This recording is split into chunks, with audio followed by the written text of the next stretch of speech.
What's going on is Anton from antondaniels.com. I appreciate you guys for continuing to rock with me. I figured this would be a great opportunity to do another unveiling because I just got back from Miami and as you guys know, I'm really big on watches. Like I'm not really big on um big jewelry. I don't care about diamonds. I don't care about buzz downs or anything like that.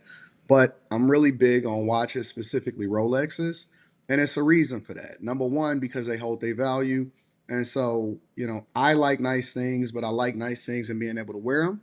And also on top of that, I want for it to continue to hold its value and kind of sort of be a hedge against inflation because the value of something is based off of the market. It's not based off of how I feel about it, right? So we're going to go ahead and get into this unveiling or whatever. You can ignore the little bit of a noise because they got construction out there. Got the sun coming into my face, so I might as well do it right now. And let's get into it. I don't have a manicure, but I don't really care about that. And then I'm going to also show you guys some of the watches that I carry with me. Not all of them, but just some of them that I keep with me, and then I might show y'all one for good measure. But before we even get into that, the watch that I have on right now is an Omega Seamaster, right? And so this has kind of sort of been my go-to watch for a long time, and it's actually rose gold across the bezel, and it's a really nice watch. If you look at the back of it, that's what the back of it looks like. Omega is a brand that's not necessarily as prestigious as Rolex or AP or Petit Philippe, and I'm not really into Richard Milles. I just don't like the watch itself.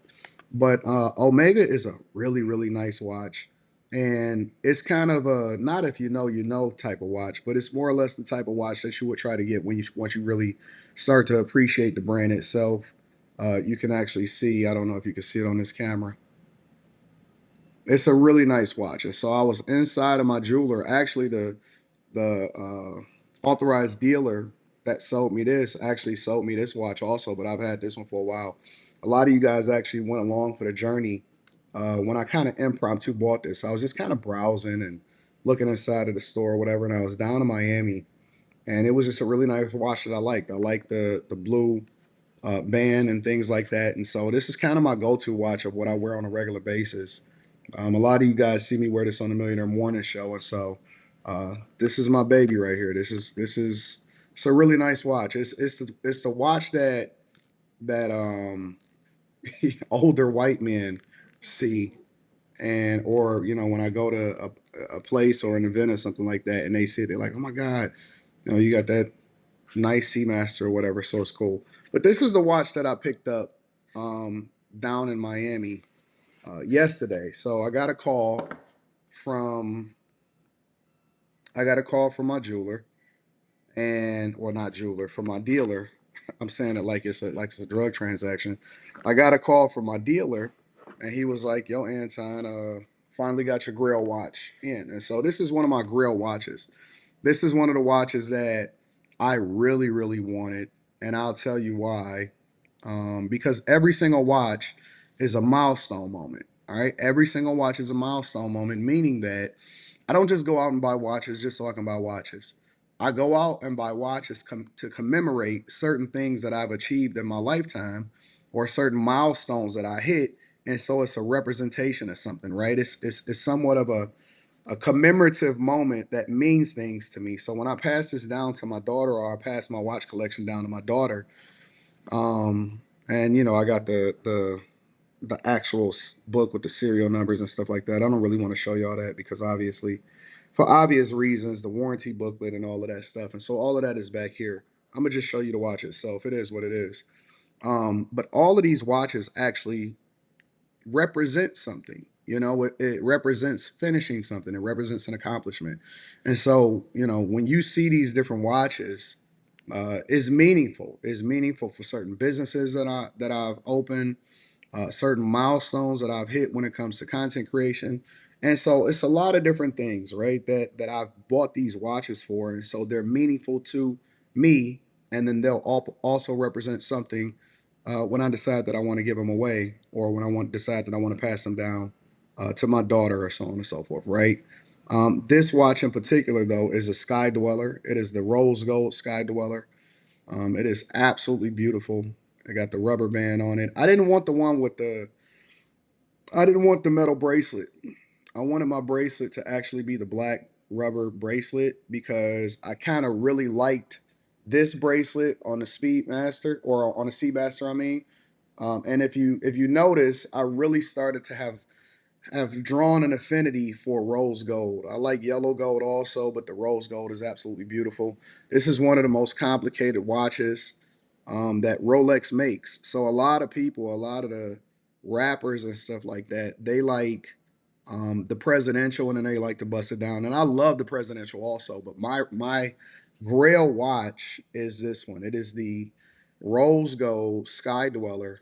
Um, and it is awesome. It's absolutely gorgeous, and you can actually see the back of the watch also. I don't know if you guys can see that. Yep. So that's the clasp on the back of the watch. Let me take this off a little bit and open it up.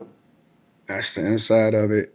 And what people don't know, I don't just buy watches and just sit on them. I actually buy watches and I wear mine, right? I really wear mine, and I really get into it as far as um, taking them out. It's almost like cars, right? I like cars a lot. I love cars, but I got the if you know you know cars like the 911, and then there's other cars that just mean a lot to me, such as the '96 Impala because it represents some time in high school. And it's almost like the Dope Boy Classic, but I never sold dope. You know, you don't have to sell dope in order to represent your community. So even the way in which you change this watch, and everybody knows on Rolex, I think it's a 72-hour um, power reserve if you're wearing the watch. So if you're wearing the watch and as you move, if you don't move or you don't have it on your wrist, and some people have the automatic rotators on it, um, then the watch will continue to spin and it'll continue to move. And then if you don't have it on your wrist for 72 hours or so, then it'll absolutely end. But this is the rose gold Sky Dweller again, and it's beautiful. It's just one of the most beautiful watches. Now, what I've decided to do is not tell you guys what certain things represent to me anymore because it's meaningful to me. It's not meaningful to you guys. But I also want to show you guys some of my other collection that I kind of keep with me, and then other ones I kind of keep those locked into the safe. Well, I don't keep them with me, but I keep them at certain places. And so I usually keep a rotation of about 3 or 4 watches with me at all times. And I'll show you guys what those represent. One of them I actually got cleaned. It got steamed when I was down in Miami, but they pretty much need to be clean. Before I even get into these, I guess I'll show you the one that I have been wearing almost every day outside of my Seamaster Omega is my rose gold presidential. So that's the rose gold presidential. Oh, I paid for the Sea Dweller, the rose gold Sea Dweller. I paid 47,000 for that one. So I paid 47,000 for this one. This is my rose gold presidential. And so I've kind of grown to love this one a lot more. If you can see it, you can see all of the scratches on it and stuff like that. So I actually wear my watches, bro. Like again, I don't just sit around and this is how you take it off. You just do it like that. I don't just let my watches sit around and collect dust or whatever. I enjoy my stuff. I enjoy my cars. I enjoy my watches. And obviously, this watch represents a lot for me. But my first presidential, and so let me take you through some of my collection in particular. So let me put that up. This is, a carrying case that I keep with me, and this is my baby. Like this was like my holy grail at one point, and it's the yellow gold with the yellow face. Probably needs to be cleaned itself. It's the yellow gold with the yellow face, and so with the bracelet or whatever. And it's the big boy right here. This the big boy. This is the big boy. And then the Sky Dweller is the bigger boy for me, right? And so one thing is for sure though is when you wear these watches, it draws a lot of attention. Even if you're not necessarily a watch aficionado or anything like that, or you're not a big watch guy and you're not into timepieces. I kind of call them timepieces, but for the sake of this conversation, we can go into the watch guy conversation. When you put this on and when you put this on, these draw the most attention, right? If you just want an attention grabber or whatever, obviously, again, these represent a lot of the things that I've really wanted as far as in my lifetime and in my childhood. I'll never bust these watches down. You'll never ever see me ruin them, put a diamond in them. I don't believe in bust down watches, and if that's what you like, then that's what you like, and that's cool. But I don't. It's just not a thing for me. A lot of people were along with me and along for the ride when I first bought my first Submariner. It was an all black Submariner. I still got it stainless steel. That represented a huge milestone in my life, so I will keep that watch forever. Probably pass it down to my daughter. Probably be the first one I pass to my daughter. But these are the watches right here. This one and the rose gold one. I like the rose gold. I've grown to love rose gold a little bit more. So usually, if I get a yellow gold watch, which I love yellow gold, I usually wind up getting another rose gold one. This is the root beer right here. So again, this is rose gold. Fix this right here. This is the root beer, obviously because of the colors, but it's a GMT Master 2. Very similar to the Submariner. So this is a watch that I like to put on depending on what kind of hookup that I got on. But when I want to go hoodie down and a little bit more low key and not be as flashy or something like that, then I'll wear this watch. And so it obviously has the rose gold all across, all the way around. You can see it on the band. Again, I actually wear my watches, so you'll see some scratches and stuff because I'm very active when I'm doing stuff, whether it's typing on a computer or running around and recording content or at a business meeting or something like that, right? I wear these watches. Now, you got to remember, I don't really wear any of these watches into business meetings or when I go into corporate America or anything like that.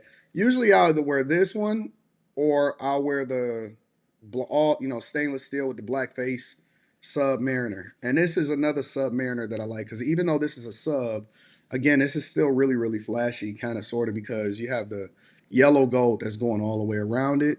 And so again, it's a difference between the GMT Master 2. It looks very similar, but it's a difference between the GMT Master and the sub. Okay. Looks very, very similar. So again, this is the GMT Master 2.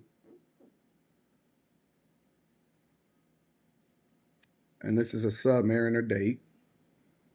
And I like the all blue Submariner date. One watch that I haven't come across yet because again, me personally, I've never bought a used. You can even hear the difference between the bezel when you turn in the bezel. Hear the difference between that, and you hear the difference between that. I've never bought a watch used because I'll be patient and I got a relationship with my dealers or whatever, or my authorized dealers. But I actually wanted the Hulk. So the Hulk is the green face one, but a couple years ago, the watch market just absolutely went out of control. And what happened was you really couldn't get anything unless you had a great relationship with your authorized dealer, right? So this is really awesome. I always like the yellow gold and I like the rose gold that's around the bezels of these watches. But they're awesome, man. It's absolutely great to get a hold of a lot of these watches. And again, one of the beautiful things about them is that you spend a lot of money, right? You spend a lot of money, but ultimately, what people don't know is that you need to start to enjoy yourself once you get to a certain level.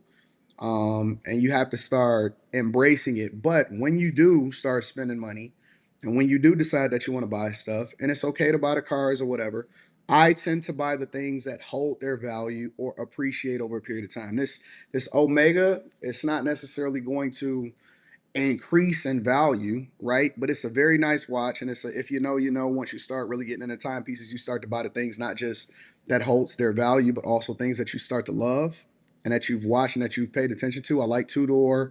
I like obviously Patek. I don't have any Pateks, but I do have one that's on the way. I like APs. Kevin Samuels was really into APs, but it's really a something you want to get things that hold their value. So I like to put my stuff in watches. Obviously, all of my stuff is insured.